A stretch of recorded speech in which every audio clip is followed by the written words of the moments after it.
Assalamualaikum warahmatullahi wabarakatuh. Alhamdulillahi rabbil alamin. Wal aqibatu lil muttaqin wala udwana illa 'alal zalimin. Asyhadu an la ilaha illallah wahdahu la syarikalah wa asyhadu anna Muhammadan abduhu wa rasuluh. Allahumma shalli ala Muhammad wa ala alihi wa sahbihi ajmain, amma ba'd. Bapak Ibu jamaah salat maghrib rahimakumullah. Alhamdulillah, monggo kita awali kajian ing dalu menika kanthi wacan basmalah. Bismillahirrahmanirrahim. Selanjutnya kita bersyukur kepada Allah Subhanahu wa taala, kita memujinya dan kita memohon pertolongan hanya kepadanya. Kita selalu ingat dan menyebut asmanya karena hanya dengan mengingatnya hati kita akan menjadi tentram. Ala bidzikrillahi tatmainul qulub. Ingatlah, hanya dengan mengingat Allah hati akan menjadi tentram. Zikrullahi syifaun wa zikrun nasi daun. Mengingat kepada Allah akan menjadi obat dalam kehidupan, sementara mengingat manusia itu justru sebaliknya akan menjadi penyakit dalam kehidupan. Selanjutnya salawat dan salam semoga senantiasa tercurah kepada qudwah kita, uswah hasanah Rasulullah Muhammad sallallahu alaihi wasallam. Allah sudah memberikan pernyataan laqad kana lakum fi rasulillahi uswatun hasanah. Sungguh telah ada pada diri Rasulullah itu adalah uswah atau suri toladan, tepo palupi yang baik. Limangkana yarjullah, bagi orang-orang yang berharap pertemuan dengan Allah, wal yaumal akhir, dan hari akhir, wa dzakarallaha katsira, dan selalu mengingat dan banyak-banyak mengingat Allah Subhanahu wa taala. Malam hari ini saya akan menyampaikan terkait dengan tugas Rasulullah sallallahu alaihi wasallam, namun mungkin dari sisi yang lain. Kita masih berbau di bulan Rabiul Ula atau Rabiul Awal yang secara umum atau lazim di tanggal 12 itu disepakati adalah lahirnya Nabi Muhammad sallallahu alaihi wasallam. Nah, lalu bagaimana sih? Itu secara singkat nanti akan saya sampaikan bahwa Rasulullah ini mempunyai nasab yang sangat mulia. Nasab niku keturunan nggih. Nek nasib niku napa? Beda sithik. Nasab karo nasib. Mulai nek nasib kalih nusub. Nah, nasab niku keturunan. Kiai iki nek nasab berarti nyat bapake kiai duwe pondok pesantren, anake diceluk Gus. Niku merga nasab, ngoten. Lah nek nasib pripun? Nasib ki yo niku wau.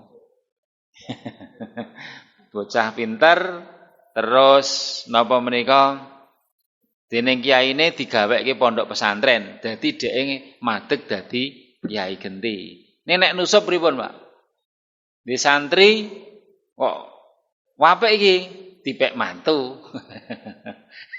Dipek mantu karo kiyaine niku dadi nusub melu mukti Gus niku mergo entuk dadi mantune kiai. Ngoten nggih, mboten napa-napa. Ya, Nabi Muhammad sallallahu alaihi wasallam itu putra dari Abdullah. Sinten, Pak? Abdullah. Siapa Adik? Abdullah. Abdullah putra Abdul Muthalib. Putra Abdul Muthalib. Abdul Muthalib. Ini sejarahnya sebenarnya nama asli Abdul Muthalib itu Syaibah. Nah, Syaibah ini karena sering setiap saat itu kalau pulang itu membawa budak, diboncengkan di belakangnya, maka orang-orang mengenal dengan Syaibah dengan Abdul Muthalib. Ya, dia itu hambanya Abdul Muthalib, hambanya Muthalib. Ya, hambanya Muthalib, maka kemudian terkenal jadi Abdul Muthalib. Abdul Muthalib katanya lagi Hashim. Ke atasnya lagi namanya Abdul Manaf. Sampai di situ Muhammad, Abdullah, lalu Abdul Muthalib, Hashim, terus Abdul Manaf. Nah, di atasnya teko 6 niki mawon, di atasnya Abdul Manaf itu namanya Qusay bin Kilab. Qusay bin Kilab. Nah, ini saya mulai dari Qusay bin Kilab ini, Pak. Terus setelah Mekah ini dihuni oleh keturunan Nabi Ibrahim dari Ismail, dari Ibu Hajar. Ya, pangapunten ini kemarin kebetulan. Jadi Ismail ini asline niku mboten tiyang Arab. Ngaten. Karena Ibrahim ini aslinya lahir di Babilonia, sakniki Irak niku. Mergo kekejaman Namrud itu kemudian beliau dibakar, tidak mempan, api diperintah oleh Allah, ya narukuni bardan wa salaman ala Ibrahim. Akhirnya tetap diusir dari negeri Babilonia itu. Walaupun akhirnya Namrud juga mati oleh seekor nyamuk. Wagah gede dhuwur ning pengapesane, Pak. Pengapesane mergo nyamuk, soalnya saat itu ada pagebluk mayangkara jenenge nyamuk rasak baene nyamuk ning nek nyokot dadi lara terus tumekaning mati. Nah, itulah makanya Allah mengatakan innallaha la yastahyi ay yadriba masalan ma ba'udatan fama fawqaha. Masih ada yang bisa meneruskan ya. Fa ammal ladzina amanu faya'lamuna annahu al-haqqu mir rabbihim wa ammal ladzina kafaru fayaquluna madza aradallahu bihadza masalan yudillu bihi katsiran wa yahdi bihi katsiran wa ma yudillu bihi illal fasiqin. Al-Baqarah ayat pinten, Pak? Ayat sak pinten ngoten, Mas? Ya, 25 apa 26? Antara 25 dan 26. Nah, itu aja, 25. Innallaha sungguhnya Allah tidak malu, mboten lingsem menciptakan seekor nyamuk. Atau yang lebih rendah atau yang lebih tinggi. Yang lebih rendah atau yang lebih tinggi. Artinya apa? Struktur anatomine niku lho, Pak. Niku enten sing kanene hewan sing vertebrata, avertebrata yang bertulang belakang dan seterusnya itu. Nah, ini kok nyiptakan nyamuk gitu loh. Allah tidak malu dan tidak mengurangi keagungan Allah Subhanahu wa taala gitu. Nanti dipelajari ternyata nek tafsir Ibnu Katsir itu mengatakan nyamuk niku enten piwucale, Pak. Karena nyamuk itu bertahan hidup ketika perutnya kosong dan dia cepat mati kalau perutnya penuh. Artinya manusia itu seperti nyamuk itu, kalau perutnya itu penuh itu akan mati. Mati mungkin secara biologis banyak penyakit karena penyakit itu sejatinya akan bersumber dari jenis makanan. Mula wong dhisik karo wong saiki jenis penyakit akeh wong saiki panganan wong saiki neko-neko nek dhisik mung ya paling napa sego tiwul sego jagung ngoten niku paling lorone ya jangane ya mbayung kali napa jangan bayung kali jangan long niku. Itu aja yang metik di tempatnya sendiri. Kalau sekarang kan sudah beli barang semprotan kabeh kok piye. Yang ibu-ibu itu kalau beli itu mesti yang utuh-utuh. Malah sing utuh kuwi ular wis ra doyan. Tegese ular wis ra doyan, malah uang malah doyan ngoten lho. Ular wis emoh, tapi akhirnya manusia akhirnya menimbulkan banyak penyakit kan begitu. Ya. Intinya kalau sudah terlalu banyak makanan akan cepat mati secara biologis atau mati secara niki. Napa nggih? Secara kepekaannya itu akan hilang.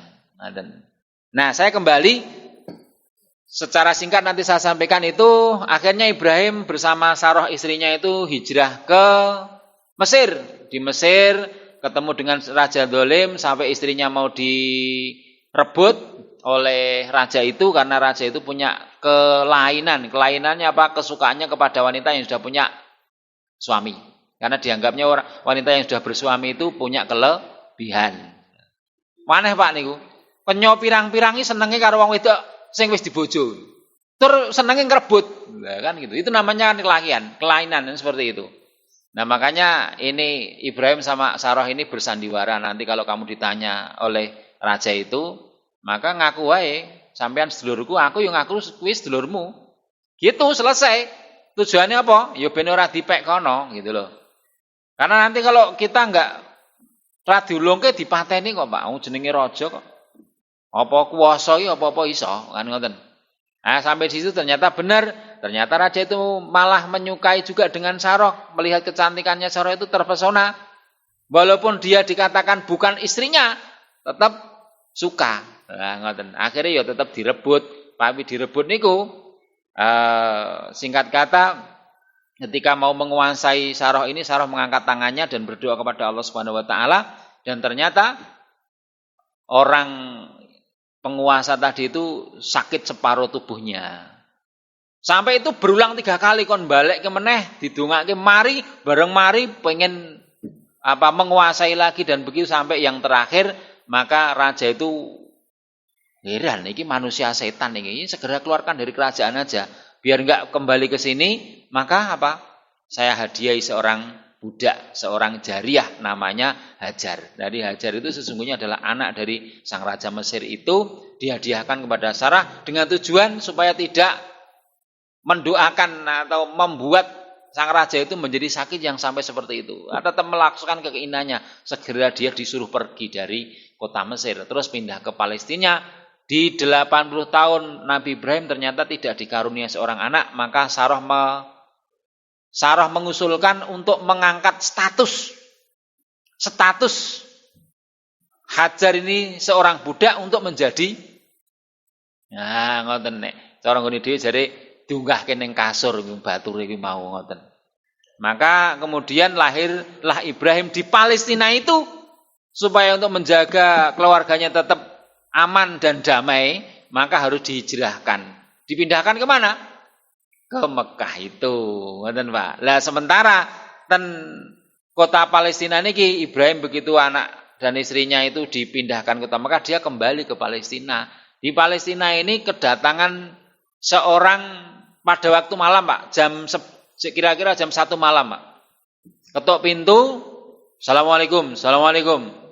Jam 1 malam, kira-kira kalau jenengan kok suaranya urung tak kenal lagi sapa? Sinten nggih? Kula. Lah kula sinten? Kula nuwun. Kula iki urung kenal iki. Sinten? Ahmad pundi nggih? Ahmad Mamat. Lho kok malah Mamat. Wah, mboten kenal, langsung ditutup meleh. Nah, tapi kalau ini Ibrahim itu begitu sangat ikramud dzuyub. Nah, ini yang di uruf atau kebiasaan Arab yang diwariskan kepada kita itu adalah bagaimana kita menghormati tamu. Bukakan pintu, masakkan makanan, hidangkan minuman, sampai mboten kambing guling neng pedet guling. Sembelih ke pedet dimasak, dihidangkan. Ketika dihidangkan itu dia hanya melihat saja. Ibrahim juga heran, loh kamu kok cuma dilihat saja tuh makanan ini, wong ini enak sekali, istimewa ini. Ngarani balibul, bawah 5 bulan. Pun ngraoske sate balibul, Pak. Oh dereng. Wah jenengan nek badhe tindak Semarang to, Pak. Miyos Salatiga. Nah niku enten mriku niku mblotongan, Pak. Saya dulu dengan Allah yarham Pak Kamto itu. Kalau pergi niku mriku sing ngerti nggone masalahe. Sing ngerti nggone, wis Mas tak duduhi nggone Mas ngono. Oh siap kula ngoten mawon. Nggih, itu dihampirke ini. Wah kene iki Pak, iya dadi kula ngerti ngoten niku. Wis kliwati Pak, engko kono cek eneng, wah ngerti. Bali 5 bulan. Saya ini malaikat, makanannya saya tidak seperti ini loh. Jenengan diutus dening Allah, iya. Napa dawuh Allah? Memberi kabar gembira. Bilih mboten dangu malih panjenengan mangke badhe kagungan putra saking Ibu Sarah sing wis 80 tahun niku wau. Antara percaya juga tidak. Yen ora percaya kok iki kabare, ya percaya ngono wae.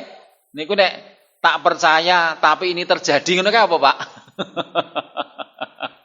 Ora ngandel kok iki enek janur gunung, oh janur gunung. Enek tenda biru ning ngarep omah iki ngoten niku. Nah, maka kemudian Sarah ini diberi kabar gembira tak lama akan mendapatkan anak. Pun cekap perbat cekap niki kula badhe nglajengaken lampah. Lha ajeng ndak pundi?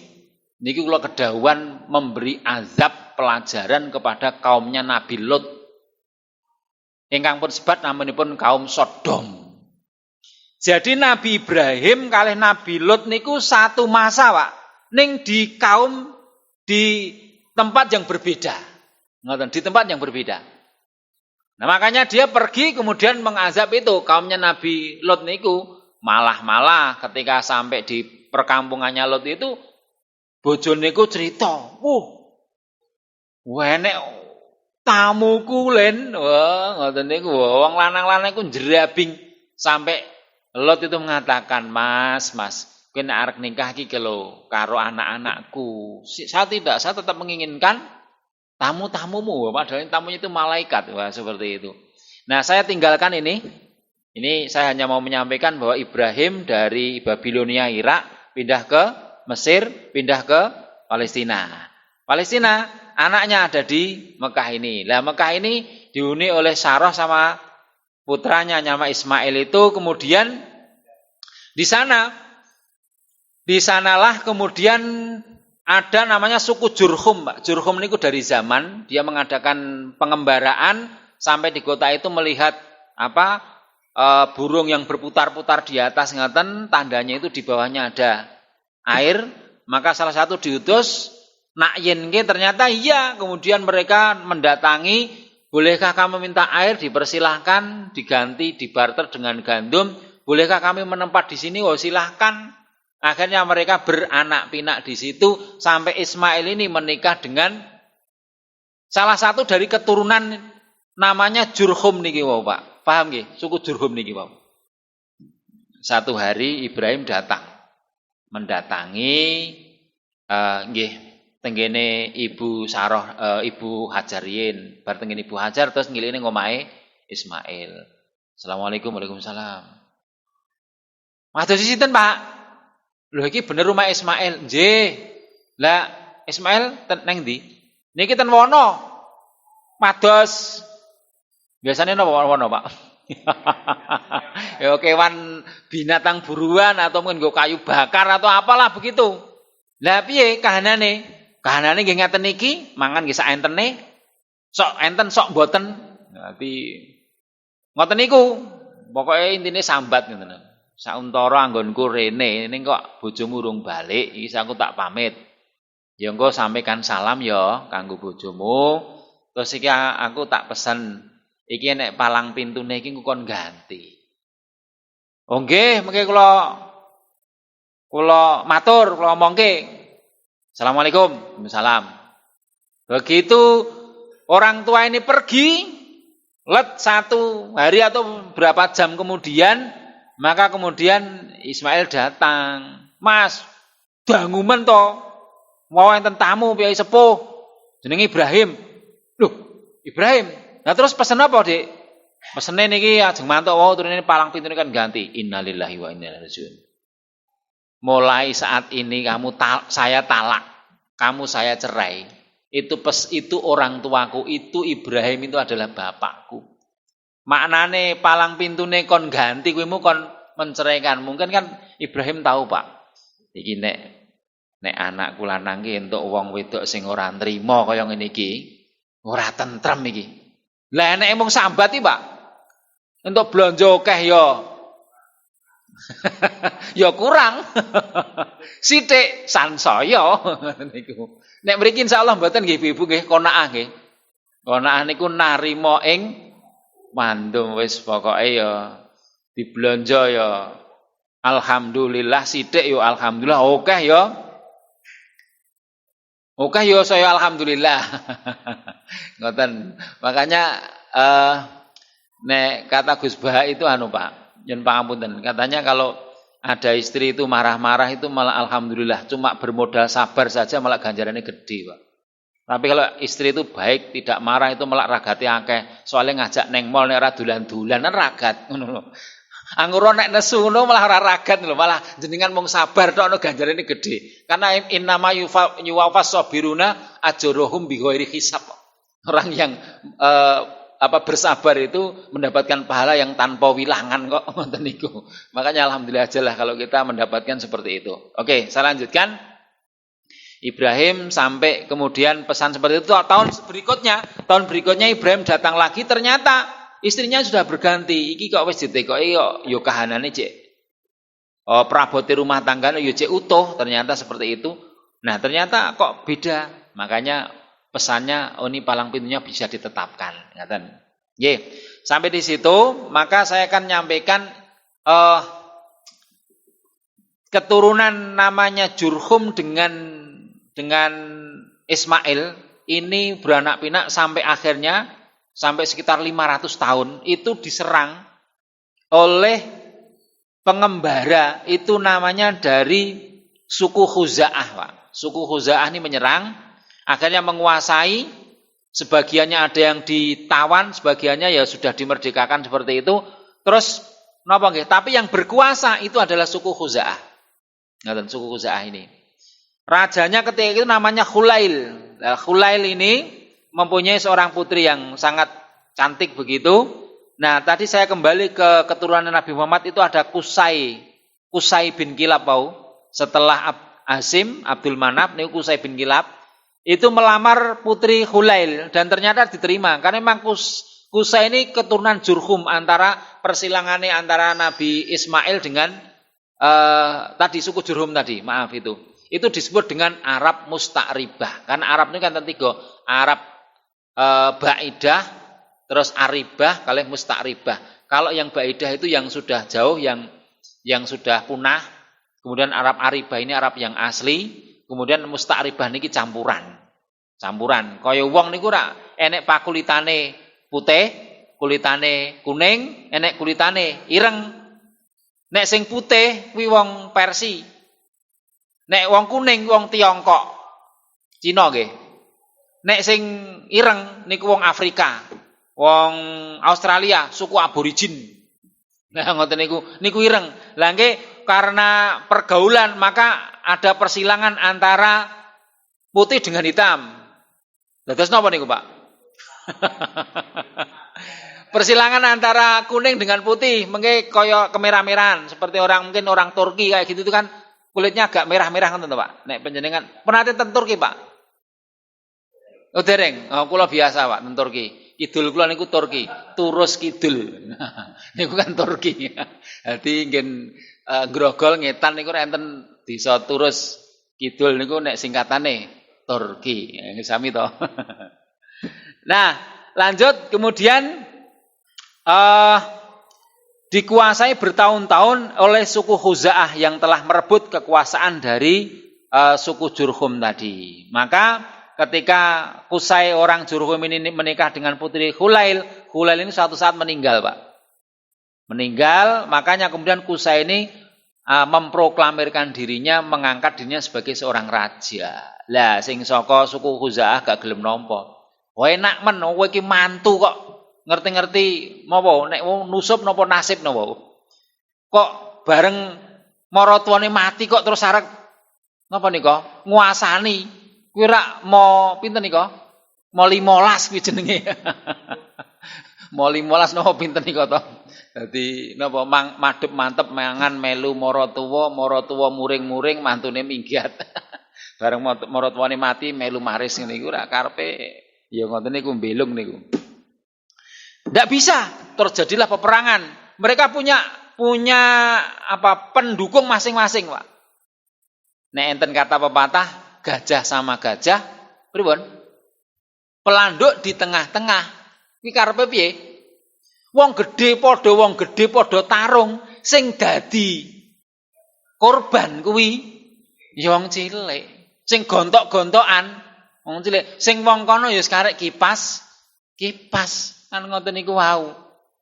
Ketika Musa Alimin, tokoh-tokoh PKI itu ketika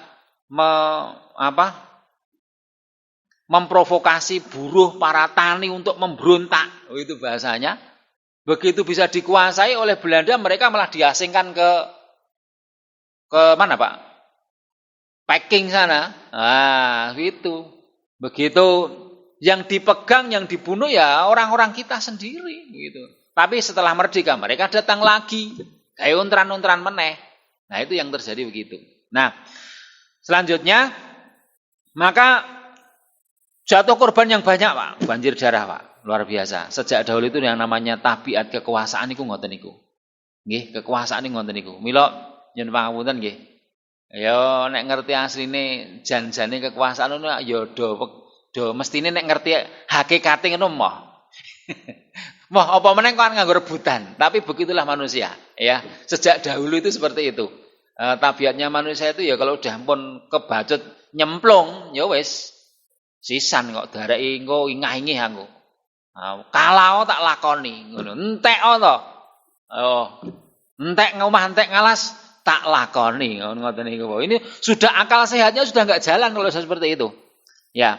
Maka kemudian mereka bersepakat mengadakan gencatan senjata untuk keputusan diserahkan kepada dukun, Mbak, biasanya. Nah, saat itu ada seorang dukun yang sangat terkenal, dia sudah sangat tua sekali, namanya Ya'mur bin Auf. Umurnya sudah 120 tahun. Ya'mur bin Auf ini kemudian kumpulkan, didudukkan dua suku yang berselisih, satu dari Jurhum, keturunan Jurhum tadi, yang satu dari Kusai. Lah sing berontak kuwi ditekoki isih. Ora lara-lare kok sampeyan iso mau memproklamirkan diri menjadi raja iku piye ceritane wong ki mung anak mantu kok. Ngeten.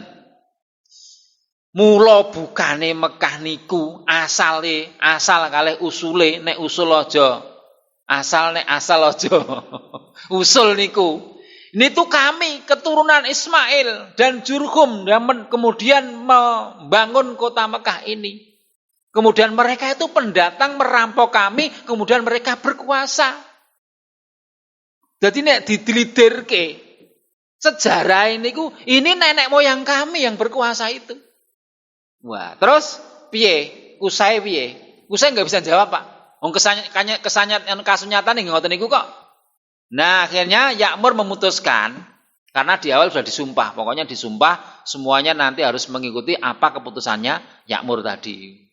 Nah, ini keputusan saya, menurut penerawangan saya.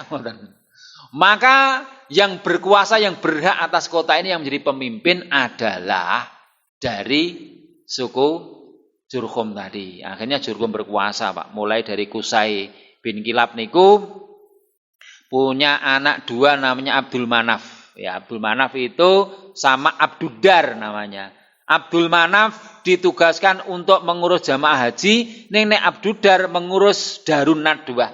Rikala semanten sudah membuat tempat Darun Nadwah itu bangunan yang besar, tempat untuk berkumpul. Kalau sekarang mungkin seperti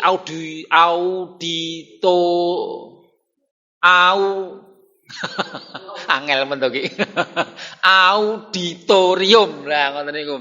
Biasane sing duwe auditorium niku kaya UMS niku kan duwe auditorium, UNS duwe pokoke ruangan sing gedhe. Paling mboten nggih kados saged kangge gedung haji Arafah niku Pak mriki niki. Namine napa Arafah nggih? Arafah niku iso nggo wedding kira-kira wong 1000 ngoten lho, ngoten niku. Wah, itu pokoknya kalau ada event-event apa di situ, bahkan kemudian sekarang diwajibkan ngoten di Darun Nadwah ini. Dan Darun Nadwah niki sampai Rasulullah dibangkitkan menjadi nabi dan rasul, nabi tetap ada. Panjenengan emut ketika Rasulullah mau hijrah ke Yatsrib, tetuangganipun pangarsanipun orang-orang Quraisy itu kemudian ngumpul di Darun Nadwah. Ada salah satu tamu di sana, tamu yang tidak diundang, tenggen daftar resepsionis niku reneng. Jarine ngomongnya saka Najd. Wong is ketok tua, ketok karismatik, ngoten. Saya tahu urusan mereka itu sama dengan keresahan yang ada pada diri kami. Kalau boleh saya diperkenankan, saya akan ikut gabung. Mungkin kalau saya nanti punya usulan yang bisa diterima. Matur sik ning kono. Oh nggih jenengan kasuwun saged mlebet. Sinaosa mboten kagungan tiket. Itu seorang iblis tapi membo menjadi manusia. Bisa enggak, Pak? Bisa. Malaikat juga bisa, tentu atas izin Allah. Kelihatan.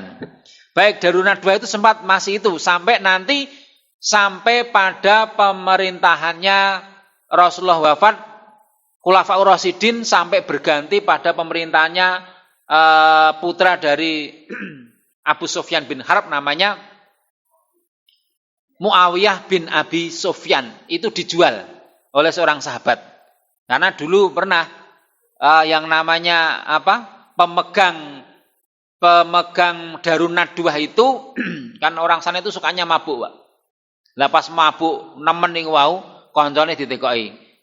Kowe gak pengen ngedol Darun Nadwa. Oh ya, saya jual kalau kamu beli. Berapa harganya? 1 kendi khamr. 1 kendi khamr. Wakilnya dia kan ya wis antarane sadar tapi orang yang satu ini urung pati mendem nemen gitu loh. Cek sadar, kumpulkan saksi-saksi bahwa Darun Nadwa dijual dengan sekendi khamr, makanya telah terjadi perjual beli yang sah. Nah, makanya nanti pada masa pemerintahan Muawiyah bin Abi Sufyan ini pernah dijual dengan harga 100 dinar. Wah, itu sampai Abu Sufyan heran, "Loh, kamu ini enek sejarah kok ngasih mbok doli piye?" Enggak apa-apa, zaman dahulu itu hanya kami beli dengan 1 kendi khamr. Sekarang saya jual dengan 100 dinar. Ya, dinar itu uang emas ya. Itu sudah sangat tinggi sekali dan engkau menjadi saksi dan orang yang hadir ini menjadi saksi, semua akan saya sedekahkan untuk perjuangan. Nah, ngoten niku. Ketahuilah kalau dulu yang kita ikuti adalah ini, maka kalau sekarang kita sudah mendapatkan seorang Nabi Muhammad SAW dan kita yang harus mengikuti, harus memegangkan. Maka napa nggih? Nek carane ngoten pun dadi cagar budaya nggih, Pak nggih. Cagar budaya di Indonesia kan seperti itu. Kalau sampai ada yang merusakkan, itu mesti kena pasal. Tapi hebatnya orang-orang sana itu sesuatu yang bersejarah sampai seperti itu memang sudah hilang sama sekali. Kalau dulu di sekitar Ka'bah itu ada 360 patung, sekarang habis bersih. Di pojok-pojok kota itu tidak ada yang namanya patung-patung untuk hiasan seperti tempat kita itu kan maju sithik ana patung. Rono neh enak patung meneh, indahnya di mana kalau kita lihat. Nah, padahal sejarahnya malah dulu enggak seperti sana, tapi sana lebih bersih. Ngoten. Padahal mungkin ada nilai nilai historinya, tapi itu karena ini mengandung kesyirikan maka kemudian dihancurkan. Karena setiap apapun yang nanti akan mengandung kesyirikan itu makin nanti dihancurkan, Pak. Ngoten. Soalnya mungkin generasi sesudahnya itu nanti akan menjadi bahaya. Nggih. Maka saat itu yang berkuasa di kota Mekah adalah keturunannya dari Qusay bin Kilab itu. Kemudian Abdul Manaf berganti kepada Hasim dan berganti kepada Abdul Muthalib. Yang nama aslinya adalah Syaibah ini. Ya, saya mulai dari Syaibah ini.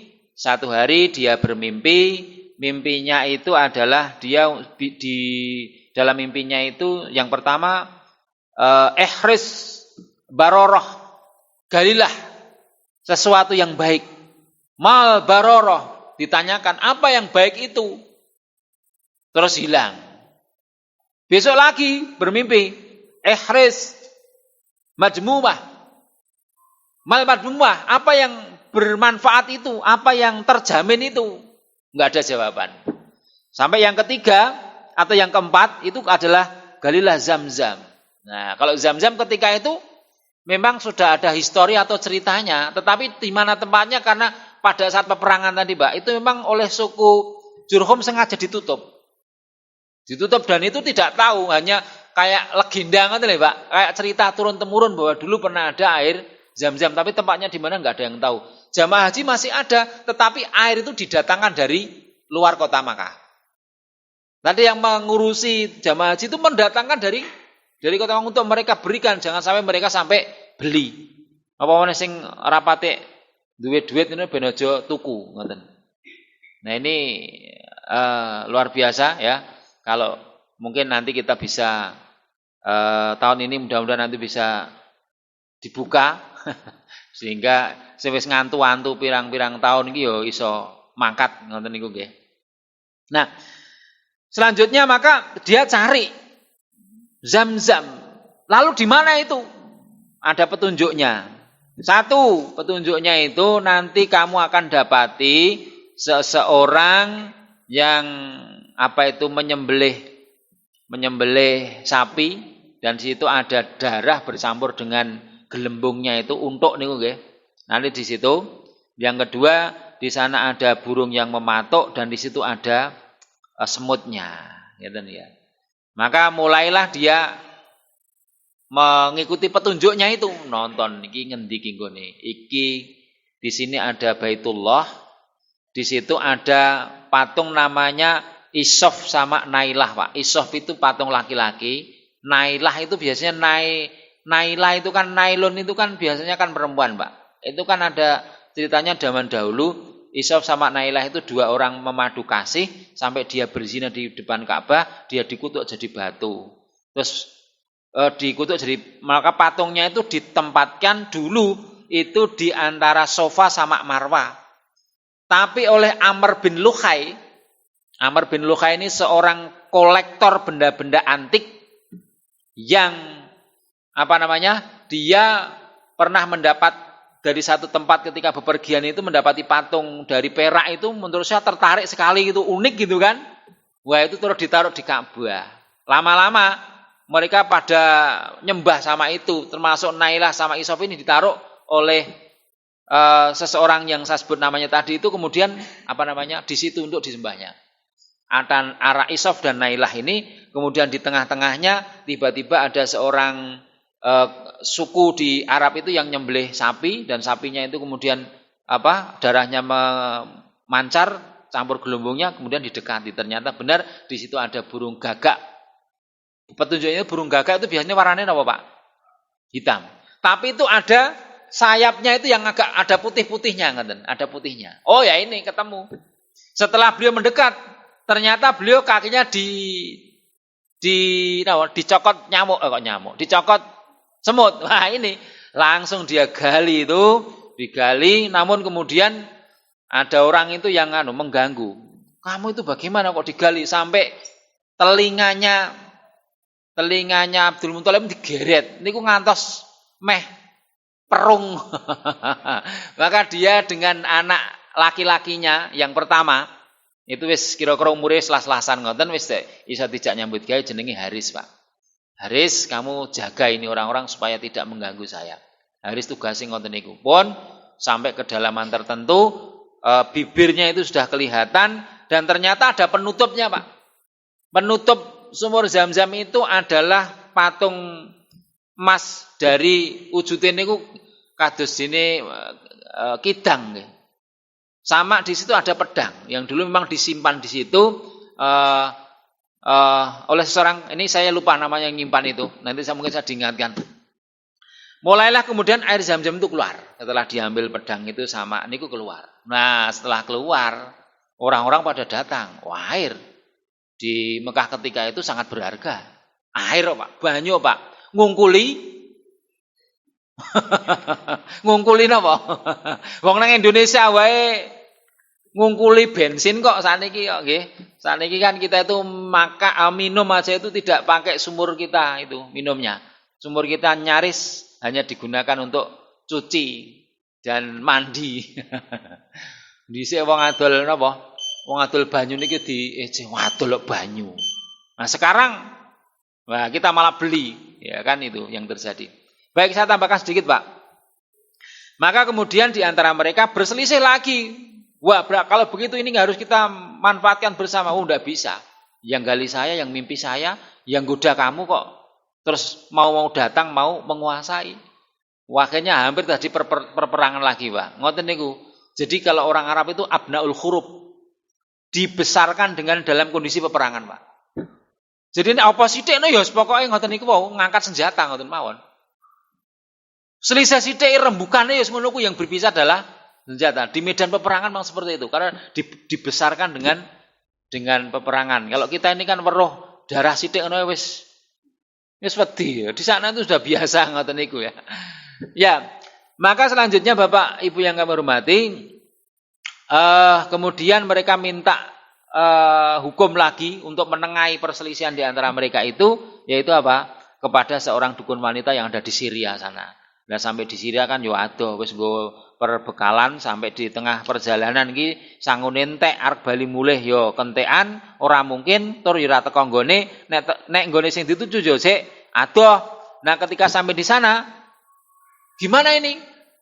Wah, malah nek sing usul wis gawe luwangan ning kene wae engko nek sing mati ya dikubur. Mati kubur. Lah engko sing kare dhewe piye? Wis binti pangan karo gagak ngono wae. Ndak bisa. Maka Abdul Muthalib, saya akan tetap melanjutkan perjalanan. Dia naik ontanya, ternyata di situ ketika kakinya itu menjejak ke tanah itu keluar air, Pak. Begitu keluar air mereka minum, kanca-kancane sak bolone Abdul Muthalib ben kipek dhewe lek.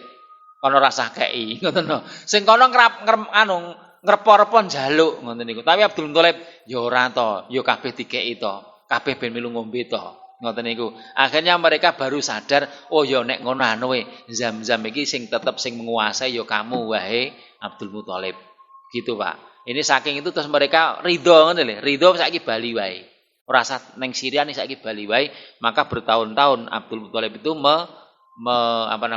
menguasai air Zam-Zam itu. Nah, sebelumnya Pak Abdul Muthalib biasa kan mengadakan perjalanan, Pak, ke Syam untuk berdagang dengan 3 temannya, Pak. Pas di Syam itulah dia ketemu dengan pendeta Nasrani. Pendeta Nasrani itu mengatakan, "Min aina anta qadim? Do you come from?" Ngoten to.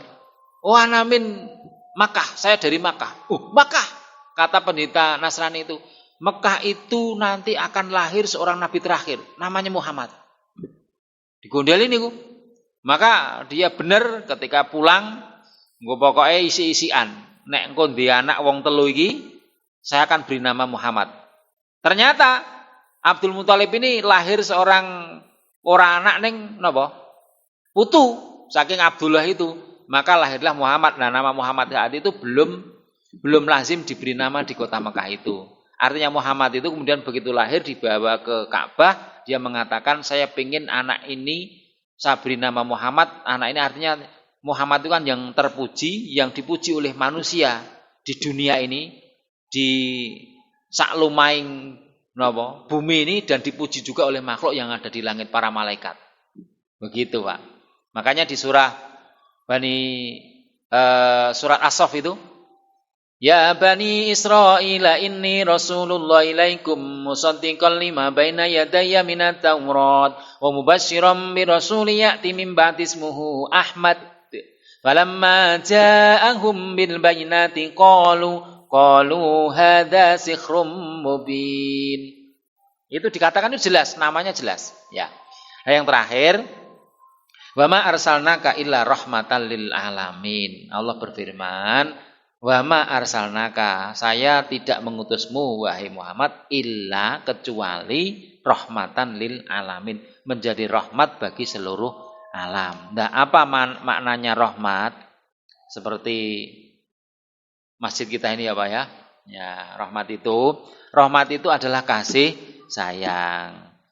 Sebenarnya kasih sayang begitu Islam itu datang maka menebarkan kasih sayang. Seorang Umar bin Khattab yang jago gulat, setiap orang ditantang, nggak ada yang berani.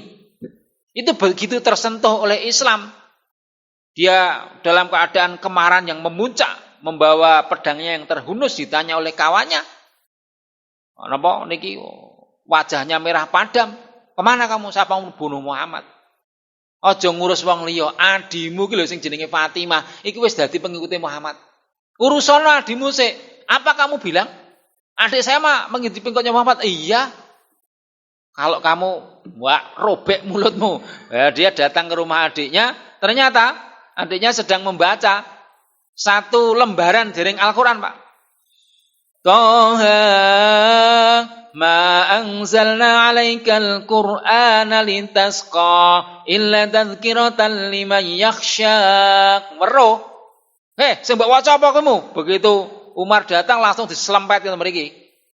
"Jangan, kamu najis. Innamal musyrikuna najasun." Sesungguhnya orang musyrik itu adalah najis. Ning aja diterapke nek wong ora sak golongane klebu najis, tidak seperti itu. Nggih surat At-Taubah ayat 28 niku. Enggak boleh kamu. Enggak boleh bagaimana? Wong wedok di begen ngoten mawon, langsung keluar darah, dia bisa menguasai, suaminya mau datang arep ngewangi, semplak neh, jatuh terkapar, niku terus diwaca dhewe, Pak. Bareng diwaca dhewe maca surat napa niku? Surat Toha niku gregeli, Pak. Kaya ngene iki ya sing diulangi karo Muhammad. Kalau begitu saya antarkan saya kepada di mana Muhammad berada. Dia masuk Islam. Nek wonten kelompok musik namanya Rolling Stone, Pak. Ngertos napa mboten dening jenengan, Pak? Cat Stevens itu namanya, Pak. Ketika mendapatkan terjemahan surat Al-Fatihah, dia sangat girang. Ini akan saya buat satu musik nanti yang terbaik yang nanti. Itu bukan syair, tapi itu ayat Al-Qur'an. Lu di mana? Nah, itu harus di Mekah. Kalau kamu di Mekah, kamu harus masuk Islam dulu. Ngoten. Yang menyebabkan dia kemudian salah satu kelompok ini nanti mengerti tentang Islam ya karena mendengar mukjizat dari Al-Qur'an. Ini rahmat itu seperti itu. Seorang Abu Dzar Al-Ghifari. Abu Dzar Al-Ghifari itu namanya Jundab bin Junadah. Dia itu dari suku Banu Ghifar. Banu Ghifar itu sak kampung itu perampok kabeh, Pak. Jadi nek ra nek wong setoran, wo rampok entek niku. Begitu mendengar Islam, mendapatkan rahmat, maka kemudian dia masuk Islam. Ketika masuk Islam yang pertama, ya Rasulullah, izinkan saya untuk menyuarakan kalimat la ilaha illallah ini di Ka'bah. Jangan, kita masih lemah, kata Rasulullah. Ya Rasulullah, wong kula niku ndek ben ngerampok niku terang-terangan kok. Sakniki kula mlebu Islam kok ora entuk terang-terangan niku pripun? Ngayal dhek. Pun kula njaluk wong niku kula jaluk apa terang-terangan wis ora tedeng aling-aling kok. Sakniki kula Islam saya sudah mendapatkan petunjuk kok saya enggak berani terang-terangan. Saya akan terang-terangan sebagaimana saya dulu menjadi perampok itu. Wah, dia mengatakan la ilaha illallah di Ka'bah. Begitu orang gerudukan datang, melempari dia, memukuli dia sampai pingsan. Pingsan niku alias napa? Semaut. Semaput niku basa Jawane napa, Pak? Ya semaput. Mboten nek misale maem dahar, nek semaput niku napa? Enten sing guru basa Jawa mboten mriki niki. Klenger. Saya anu mleh. Nek mboten lentru niku anu Pak, jenenge kantoko. Kantoko, nggih to? Nate mireng. Lah iki Jawa tenan to ora iki jane iki. Ketoke Jawa kok ora patek ngerti Jawane. Lah. Nggih, nek mboten lentru ngoten. Nah, ini karena waktu juga tidak mengizinkan kita, sebenarnya saya lebih akan menekankan bagaimana rahmatan lil alamin ini. Bagaimana rahmat menjadi rahmat menjadi seluruh alam itu seperti apa. Nanti akan kita sampaikan contoh-contohnya yang menjadi rahmat sampai nanti kekiniannya ngoten. Tapi saya harus nggeret dulu dari ke belakang. Beble ngaten, karena waktu juga tidak mengizinkan kepada kita yang sangat terbatas sekali. Yang jelas, monggo kita belajar sirah itu banyak sekali manfaat yang bisa kita ambil pelajaran. Bapak-bapak itu juga membekali diri dengan kisah Nabi, nanti anak atau cucunya itu kalau dikisahkan luar biasa. Ya, kalau yang namanya kisah itu kan tidak perlu motivasi, dengan kisah itu cukup, Pak. Karena dengan kisah itu orang tidak merasa digurui, ya. Tetapi kita cukup mencernanya juga mudah. Ngeling-ngeling yo gampang. Nek kula maca ayat ngoten niku, sing kula waca wae tak kira tak kon baleni ngono ya wis. Ya urung iso ngono ae. Apa meneh krungu pisan langsung celing langsung ngapal lho, cerdas banget ngoten niku. Wallah ingkang leres saking Allah Subhanahu wa taala, lan ingkang lepas saking kula pribadi nyen pangapunten aku qouli hadza wa astaghfirullah li wa lakum. Monggo kita tutup alhamdulillahirabbil alamin. Subhanakallahumma wa bihamdika asyhadu an la ilaha illa anta astaghfiruka wa atubu ilaik. Assalamualaikum warahmatullahi wabarakatuh.